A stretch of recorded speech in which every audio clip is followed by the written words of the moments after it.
Olá, resistência dos materiais, aula 5, mais gráficos de tensão e deformação. Então, aqui nós temos dois gráficos, né? Pode acontecer você ter um gráfico de mais que um material. Nesse caso temos o mesmo gráfico de aço mild, ou aço chamado no Brasil de aço doce, tá? Mas na verdade o nome correto dele seria aço carbono ou aço com baixo teor de carbono, ok? Então aço carbono a gente chama, mas é um aço baixo teor de carbono. E que tem um aço de alta resistência, um aço com uma taxa maior de carbono. Ok, primeira questão é, tá, mas você pode ter um aço forte ou um aço mais fraco. Significa que a gente usa um aço fraco porque ele é mais barato? Não, você conseguir um aço do dobro da resistência pelo mesmo preço. Tá, se é o mesmo preço, por que não usa só um aço de alta resistência nas nossas obras? Porque se eu tiver um aço com o dobro da resistência pelo mesmo preço, vou comprar o aço do dobro da resistência? Não necessariamente, ok? Porque, primeiro motivo, tá?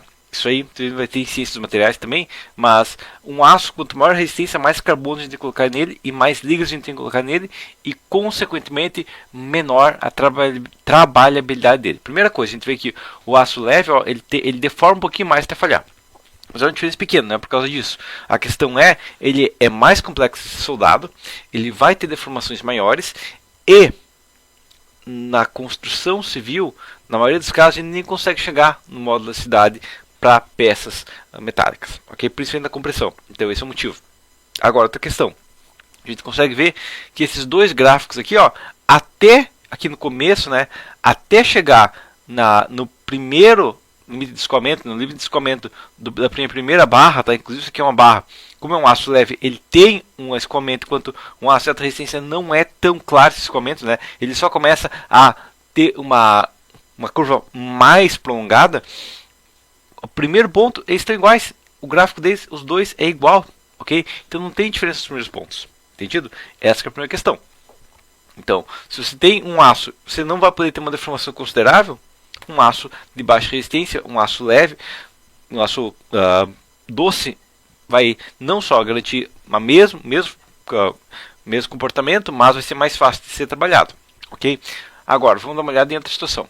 Aqui nós temos vários gráficos, normalmente temos várias linhas do mesmo aço. Tá, por que tem tantas linhas do mesmo aço? Porque a gente está falando de aços de temperatura diferente. Okay? Então o que a gente vê aqui é o seguinte, que aços com uma temperatura até aí em torno de 100 graus se comportam perfeitamente, ok? Até 500 graus, inclusive aqui, azul aqui, ó, 500 graus se comporta perfeitamente. Okay? Até chegar num ponto onde o aço começa a sair do sólido, ok? 800 graus a gente já vê uma perda de resistência e a 950 graus uma perda de resistência maior. Mas junto com essa perda de resistência, o material consegue deformar mais até falhar. Ok? Na prática, dentro da construção civil, a gente não vai trabalhar com aços em alta temperatura, mas é uma coisa que é interessante a gente saiba. Tá? Próxima situação: aço e fibra de vidro e fibra de carbono. Ok? Aço, fibra de vidro e fibra de carbono. O que a gente vê aqui?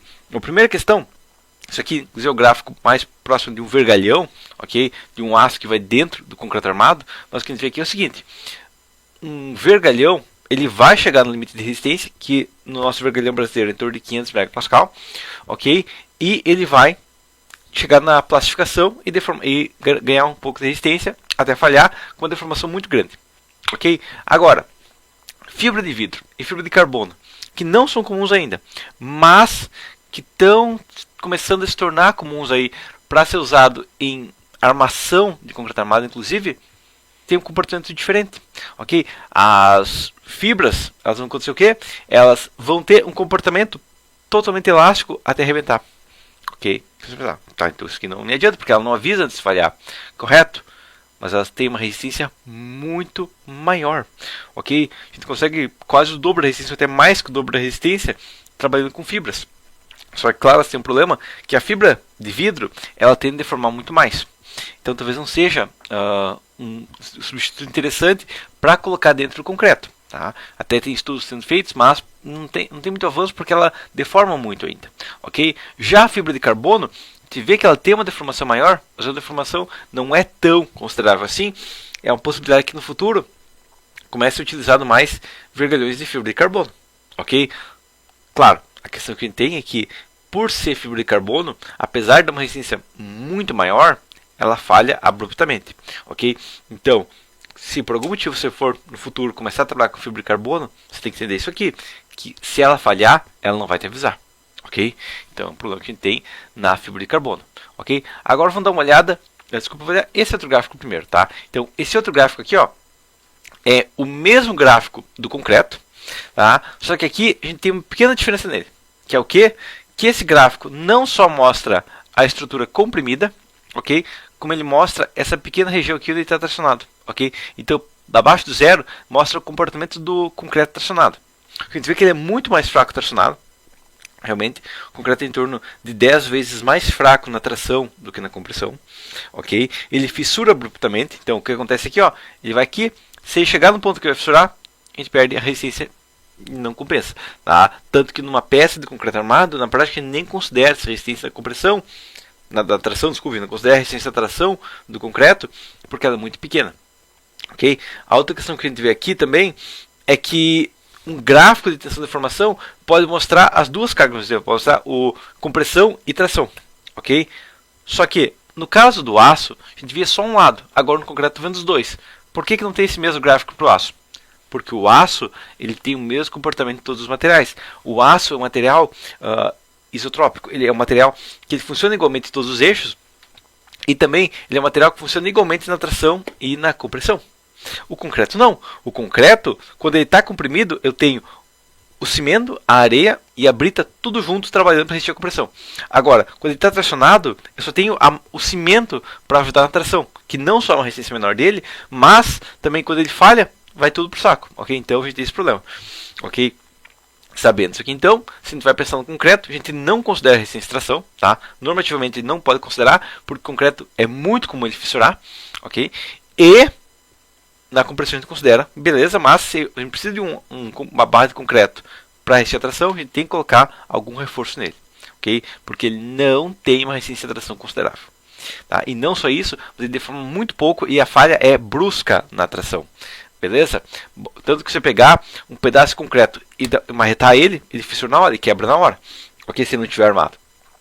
Tá? Inclusive, se você tem uma peça pré-moldada, isso é uma dica mais futura, mas se você tem uma peça pré-moldada, você precisa cortar ela, você pode começar a quebrar ela, encontrar o ferro, cortar as barras de ferro e com uma martelada você tira todo o pedaço que você precisa. Então tem um pilar de 6 metros, precisa ir para 5, você chega nos 5 metros, marca, quebra o concreto ali, corta o ferro e aí você vai ter uma massa de concreto ali que você der uma marretada, tudo que lá vai cair para fora, ok? Porque ele não tem essa resistência à tração, então ele falha da hora, ok? Por final, vamos dar uma olhada nessa outra curva. O que é essa outra curva? Essa outra curva, inclusive, está ao contrário, tá? Então, quando você olhar uma curva de tensão e deformação, você tem que olhar, peraí, isso aqui é uma curva que está mostrando para a direita a tensão ou para a esquerda a tensão? A tração, porque tensão é tração em português, tá? Tension é tração. Mas para a direita é tração ou compressão? Para a esquerda é tração ou compressão? Porque nessa curva aqui, ó, eu tenho compressão para cá, eu tenho um EC para cá, uma compressão para cá e tração para cá. Já aqui eu tenho o contrário, eu tenho tração para cá e compressão para cá, tá? E aqui a gente tem um outro material, que é a madeira, ok? Então a madeira ela funciona de maneira diferente. Por que ela funciona de maneira diferente? Porque não só ela tem uma resistência à compressão maior que na tração, igual ao concreto, não igual, mas similar ao concreto, porque madeira, se precisar, ela resiste à tração, tá? Se eu tenho uma viga de madeira, eu posso deixar só a viga de madeira lá, eu não preciso colocar aço para ajudar a resistir, ok? Mas o que a gente vê é o seguinte, a madeira ela tende a ter uma falha abrupta na tração e, ao contrário disso, ela vai chegar no limite de resistência na compressão e depois ela vai enfraquecer, ok? Então ela não tem aquele escoamento e endurecimento que tem, que igual tem no aço, por exemplo, ok? Uma outra questão sobre a madeira, até peguei um pedaço de madeira aqui, ó, para você dar uma olhada, tá? Não sei se eu consigo ver no vídeo, tá?